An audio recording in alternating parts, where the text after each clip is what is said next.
সোমবার একই সঙ্গে দুটো ঘটনা ঘটেছে।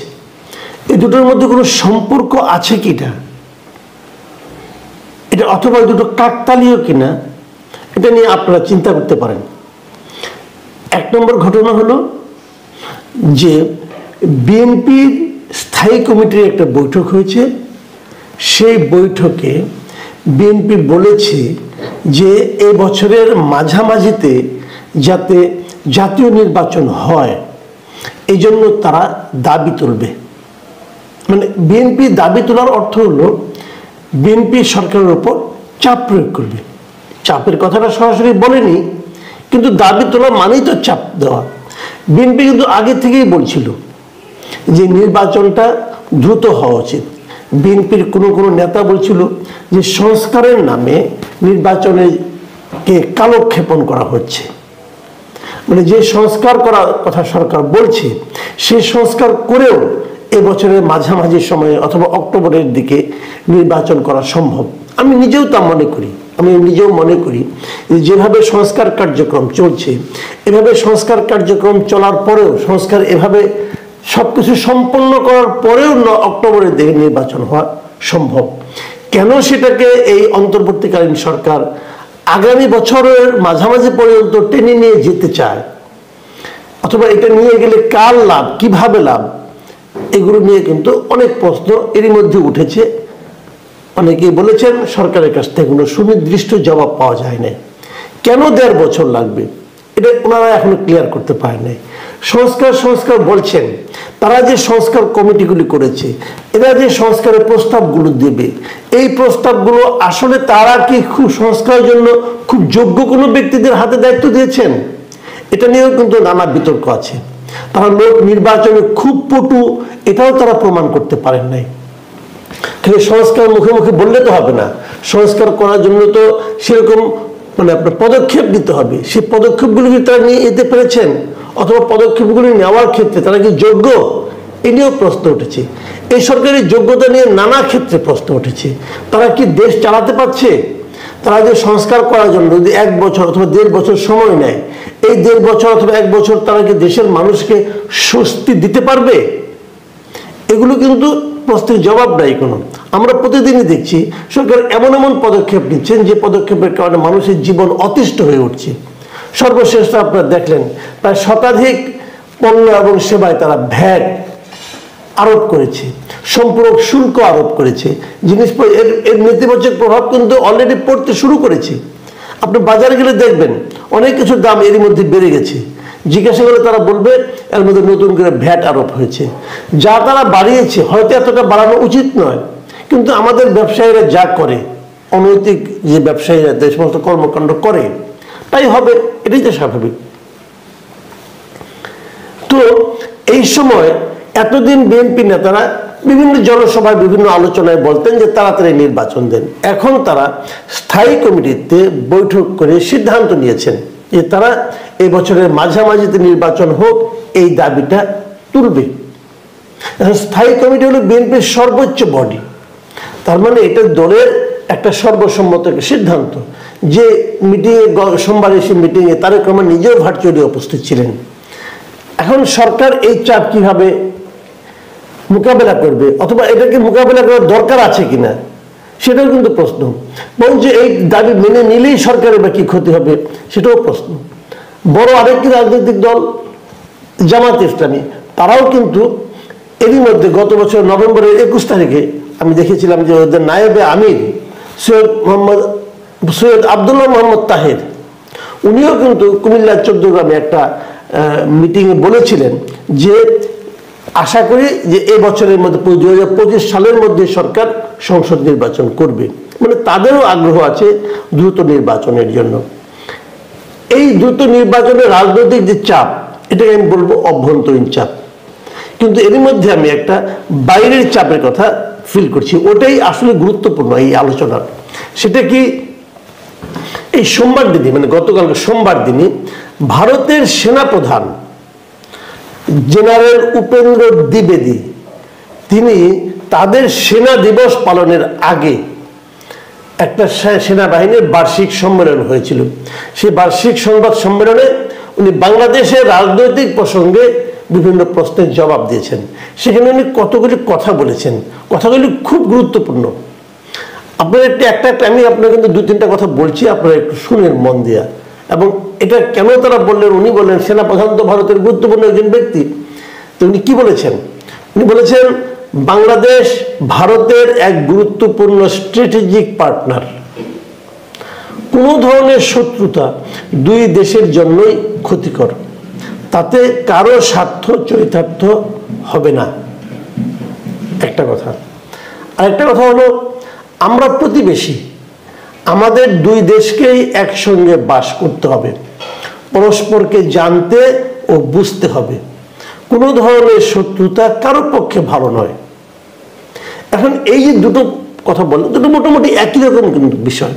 মানে মূল কথা হলো আমরা প্রতিবেশী, আমরা তো প্রতিবেশী নতুন করে তৈরি করতে পারবো না। তো প্রতিবেশীদের মধ্যে সম্পর্ক ভালো না থাকলে দুই প্রতিবেশীর কারোর জন্যই ভালো না।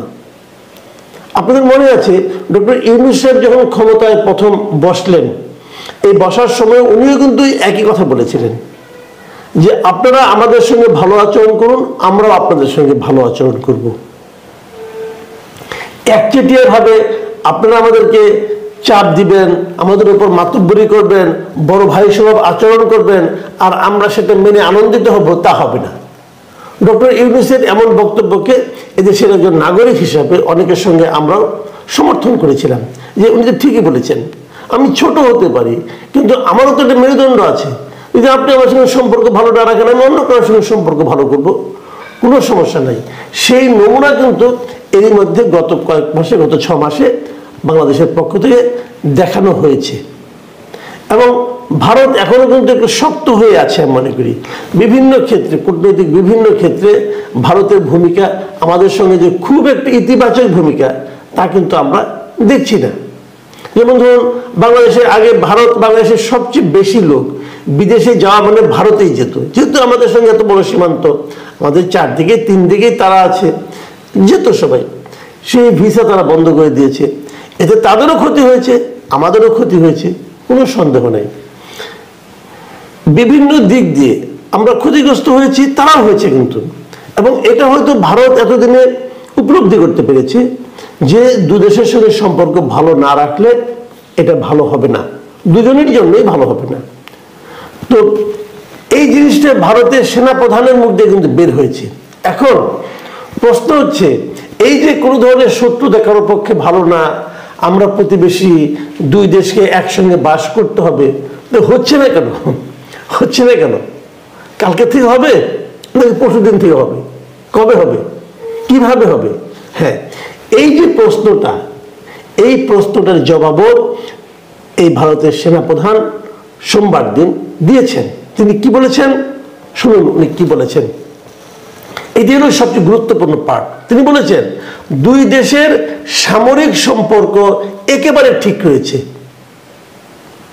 সামরিক সম্পর্ক ঠিক আছে, মানে তার সঙ্গে বাংলাদেশের সেনাপ্রধানের নাকি যোগাযোগ হয়। উনি বলেছেন যে এমনকি অগাস্ট বিপ্লবের সময় নাকি ওনার সঙ্গে তার যোগাযোগ ছিল, জানি না কিভাবে। তারপরে উনি বলছেন যে কিন্তু দুই দেশের সার্বিক সম্পর্কের কথা যদি বলেন তাহলে বলবো নির্বাচিত সরকার এলেই তা স্বাভাবিক হবে। এটা কিন্তু আমার এই আজকের আলোচনার সবচেয়ে গুরুত্বপূর্ণ পয়েন্ট। মানে ভারতের সেনাপ্রধান বলছে যে ভারতের সঙ্গে আমাদের সম্পর্ক স্বাভাবিক হবে। তার মানে এখন স্বাভাবিক হবে মানে কি? মানে এখন নাই, উনি এটা স্বীকার করছেন, এখন স্বাভাবিক সম্পর্ক নাই। স্বাভাবিক সম্পর্কটা কখন হবে? যখন একটা নির্বাচিত সরকার আসবে। এর অর্থ হলো যে ভারত ইউনূস সরকারকে অথবা ইউনূস সরকারের সঙ্গে দ্বিপাক্ষিক কোনো নতুন আলোচনা শুরুই করতে চাচ্ছে না। এবং সেটা তো নমুনা তারা এর মধ্যে দেখিয়েছে। এটা ইউনূস সরকারের মেরুদণ্ড শক্ত থাকার কারণে, নাকি ভারত আশা করতেছে আগামীতে যে সরকারই আসুক তারা তাদের প্রতি নতজানু হবে এই জন্যে, নাকি এমনও হতে পারে যে ইউনূস সরকারের তো আয়ু কম, এদের সঙ্গে চুক্তি করে কি হবে? বরং নতুন যখন একটা সরকার আসবে তাদের সঙ্গে 5 বছর তারা থাকবে, কাজে তাদের সঙ্গে যদি আমরা একটা চুক্তি করি, একটা আলোচনায় যাই, তাহলে সেটা দীর্ঘমেয়াদী হবে, তাহলে সেটাই তাদের জন্য ভালো হবে। এটাও হতে পারে। অথবা এমনও হতে পারে তাদেরকে চাপ দিতে পারে যে তোমাদের কিন্তু আমরা টিকিয়ে রাখবো না, তোমাদের পিছনে কিন্তু আমরা সবসময় লেগে থাকবো যদি তোমরা না করো এই কাজগুলো, এরকমও হতে পারে। অথবা তাদেরও শুভবুদ্ধির উদয় হতে পারে যে না ভাই, তাই তো দেখলাম, অনেকদিন দেখলাম, যেহেতু হাসিনাকে আর পাওয়া যাচ্ছে না, অতএব এমন একটা সরকার যাই আসুক তার সঙ্গে আমরা একটা সুসম্পর্ক বজায় রাখি। এই সরকারের সঙ্গে বজায় রাখতে গেলে এত মানে ঢাক ঢোল পিটিয়ে এত সম্পর্ক খারাপ করেছি, এখন সেটা যেন করতে যাই, তাহলে লোকে বলবে যে কি কিছু তো করতে পারলেন না, তাই দরকার নাই, একটু আমরা একটা পট পরিবর্তনের জন্য অপেক্ষা করি। যদি এটাও হয়, হতে পারে, কোনটা হবে আমরা জানি না, কিন্তু আমরা একটা জিনিস বুঝতে পেরেছি, একটা জিনিস উপলব্ধি করতে পারি, সেটা হলো যে নির্বাচনটা দ্রুত হওয়া দরকার। কয়েকটা কারণ। এক নম্বর কারণ, যে এই সরকার যদি খুব ভালো চালাতো তাহলে কিন্তু পলিটিক্যাল পার্টির এই সমস্ত দাবির প্রতি আমাদের আমরা হয়তো তোয়াক্কাই করতাম না, কিন্তু এই সরকার সেটা পারছে না। এই সরকার মানুষের জীবনকে কষ্টকর করে তুলেছে।